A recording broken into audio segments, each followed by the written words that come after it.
What's going on, everyone? Welcome back to the channel, and today we're actually going to go over our yearly review. I do this every year. It's about the Xbox Series X 3 years later and kind of where we was from last year. If you've seen the video last year, or if you didn't, I'm going to drop the video up at the top so that you can either use refresher or you can kind of get where my mindset was from last year to this year on what has actually changed. Now, one of the first things I talked about last year was the value of the system, and on a personal level, I feel that the value of the Xbox Series X has actually just increased. And it's not just the fanboyism in me saying that.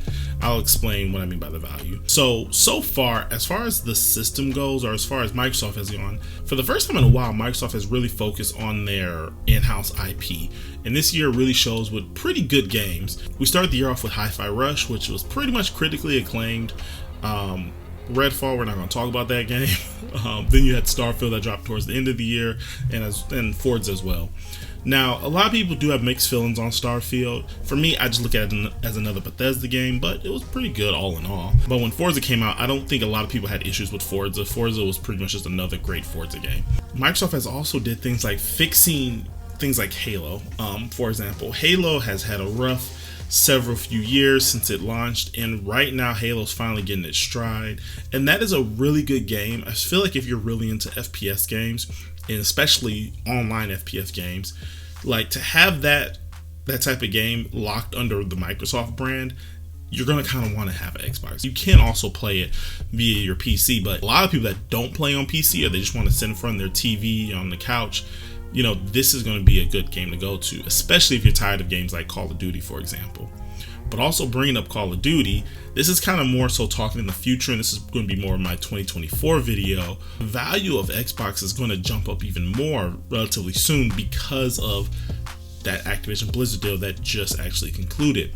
Now, I'm not going to get too much into that because reality, this is talking about the things that happened this year, and that's not something that we're going to really see until next year. But that is something to at least keep your mind on when it comes to what's coming soon next year. But as far as this year goes, there's been so many games that Microsoft has also been dropping in Game Pass. A lot of good, a lot of games that are kind of meh, and some games that are just out and out horrible, but you still have those options and you have the ability to choose. One thing that I really enjoy about this year is Microsoft has really been doubling down on, I think I can say, Japanese content. A lot of Yakuza games have been getting added into Game Pass. There's actually one that's about to come out. I believe it's going to come out into Game Pass the day it comes out for everyone else. And I actually been looking forward to that game, and it's kind of cool that I don't have to buy it. But I'm a huge Yakuza fan. Now, if you're not into Yakuza, you had games like Ni no Kuni. They dropped a bunch of games into Game Pass, and also they're doing a lot of Persona games into Game Pass as well. There's another Persona game coming out, I think the 20th of this month, I believe it is. So Microsoft has really been doubling down on Japanese content, and it's actually been really great because I love playing Japanese games, JRPGs, and to see Microsoft putting more of an interest in that. They also talked about Final Fantasy online. Final Fantasy 14 online is coming to Xbox. Again, that's something that's happening next year, but they did bring it up a few months back. So you kind of see where the value is going to. If you're a person that was feeling like you was lacking on having those JRPG games, it's good to see that not only is Microsoft been putting that into their system right now, but you know going forward into next year there's going to be more coming. So I actually can't wait to see that catalog next year of Japanese games, being someone that loves playing them. Now, another thing I brought up last year was the UI for Xbox. The UI was very Xbox for the time. I'll say ever since the Xbox One, Microsoft's been having a pretty hard time trying to figure their Xbox UI out, trying to make it better and better. And for the most part, I liked it, but it's been very all over the place. I don't think we'll ever get back to the simplicity of the days of having like just, you know, the 360 blades, something as simple as that. The last UI that I talked about last year, everything was just all over the screen, and you had artwork that you could use, but you couldn't really see it because you had all these tiles and everything up. Well, you still have that now, but Microsoft did lower a lot of them. The problem with Microsoft in their UI is ever since the 360 as well, they have been synonymous with having ads all over the place, and Microsoft still has those ads all over the place, you know, and it doesn't really bother me, but I will say that Sony, which I'm doing a video on Sony very soon, the fact that they can still keep their ads to the side for the most part, and you can just kind of see your games, you know, I kind of enjoy that a little bit more, that experience when it comes to the UI. But the UI for Xbox still does look very good and still looks very Xbox/Windows interface. in reality, it's got a lot better. You can see more of your images that you have in the background. Microsoft has doubled down on putting more dynamic images up there for a lot of the games that they own, and even games that they don't own. They have that dynamic wallpaper. You can put your own wallpaper up there, and because of the fact that they moved some of the stuff down, you see more of the UI. They also made it a little bit cleaner, putting Game Pass at the top of the screen, putting your My Games and apps at the top of the screen, the store, everything's at the top now. So those are now fixed at the top, but it just makes the screen look so much more cleaner, and I actually like it. This is by far the best that they have improved when it comes to the UI. I love to see where they're going to be next year. Again, it'd be kind of nice if the bottom of the screen was less on, you know, browsing the store and what games are that you can go purchase, and maybe if they had more of an interface at the bottom where it talked about your friends online. And I do know it does that from time to time, but I just wish it was had more relevant information to me, not what I can buy, you know. So, and a lot of times stuff down there I already own, or things I really don't care about. Right now, I don't know if it'll be when I do the B-roll for this video, but right now they're talking about this Overwatch bundle at the bottom of my screen for that K-pop Overwatch thing they have going on. I love Overwatch. I don't care about this K-pop thing. This is not relevant to me, and I don't feel like seeing this every time I log into my Xbox. Small little gripe, but I hope you guys understand where I'm coming from with that. Now, a whole lot hasn't happened with party chat. Microsoft still, in my opinion, still has the best party chat system across the board. It got so much better with them implementing Discord. Discord has got so much nicer. When I play with people that are on PC or even on PlayStation or whatever system, just being able to have that Discord integration is great. And this is something that's great on the Xbox and the PlayStation side. Right now, if you own an Xbox and your friends own PlayStations, for example, I know you're still gonna have your first party games, but you really feel like you're not losing out on a lot of different things. Before, you could feel like you're losing out a whole lot because maybe all your friends are playing, you know, a game like Modern Warfare or Overwatch or whatever, and they're on their PlayStation. You have Xbox, and you know, you just can't play with them, you can't game with them, because in reality more people own PlayStations than they do Xbox right now.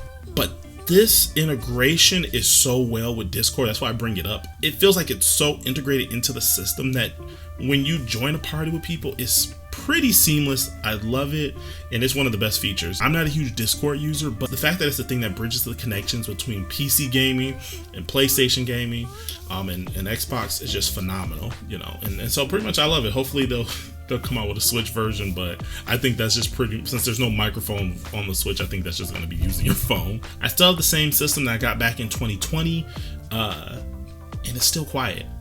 Right now, it's on right now. I can barely hear it. I kind of hear a fan going, but it's very, very minimal. And obviously my mic's not going to pick up on that, but it's very, very minimal.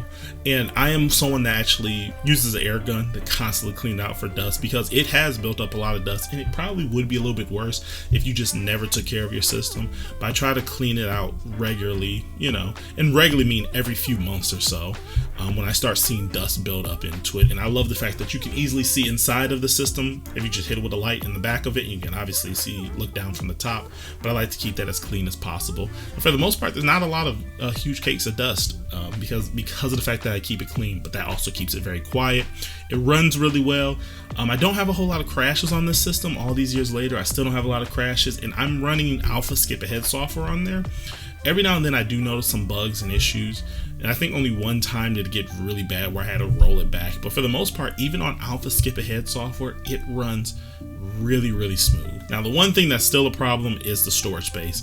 Unfortunately, games are still just getting bigger, and that terabyte storage space is just showing that a terabyte was not enough for the Xbox, because in reality, you're not even getting that terabyte, you're only getting about 800 gigabytes. Hopefully with the next iteration of the Series X, if that leaked console that came out earlier this year is actually going to be a thing, hopefully having 2 terabytes, that should soften the blow. I also have the terabyte Seagate drive to, you know, further the storage. We did get options for Western digital drives, which is great. I love to see more options besides having to spend money on the expensive Seagate brand.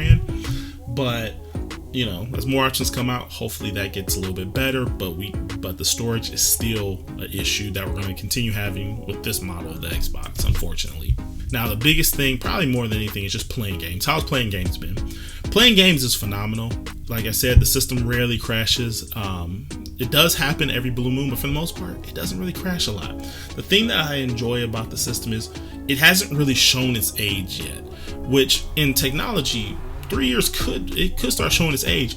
But because of how Microsoft is using the software with AMD, the games just keep looking better and better with each iteration. And you can see as Microsoft, at least themselves, is starting to remove the restriction of the Xbox One. Obviously, people want to see that 120 frames in more games. A lot of games don't really support like you think it would. A lot of games are still around 30, like Microsoft's own Starfield on the system was only 30 frames per second, where the PC version I think went up to 60. So there's still some weird things in those regards. So I'm very curious to see, is that going to be something that's going to be fixed? You know, a lot of games, like even if Starfield ran at a straight 60 would be kind of great. So it does make me kind of wonder why certain things still can't run at 60 frames, but you know, it's not the biggest deal for me personally. I can tell the difference between 30, 60, and 120. It's not that I can, like some people can't even tell the difference. I actually can physically see the difference.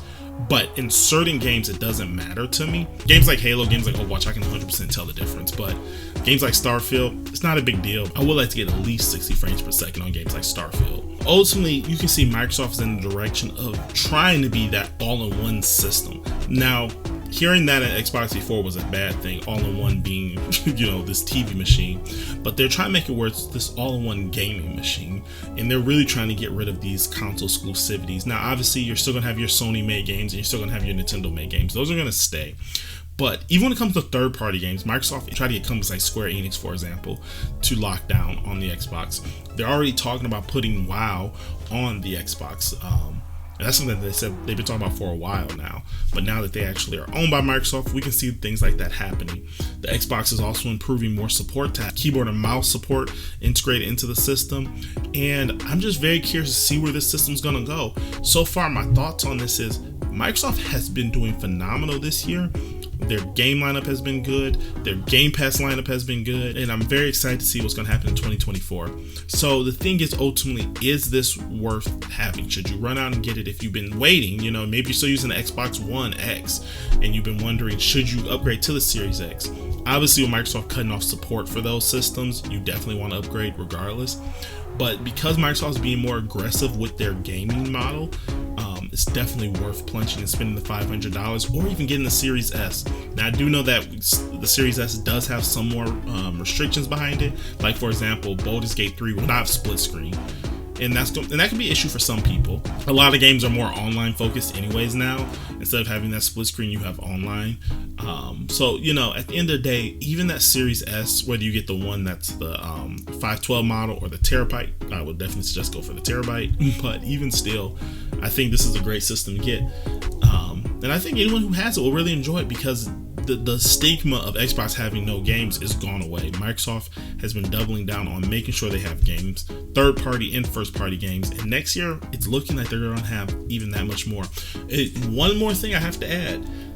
I've been getting definitely this past year more and more into collecting older games. I have a bunch behind me. You can't see all of them. There's more lower to the floor as well. And the fact that you can just pop your old games in is great. Now, that hasn't really changed that much in 2023, but the reason why I'm just quickly bringing this up is the fact that they own Activision Blizzard now. Again, this is something that's more for next year. I can only imagine some of those older games being able to work on your Xbox Series X.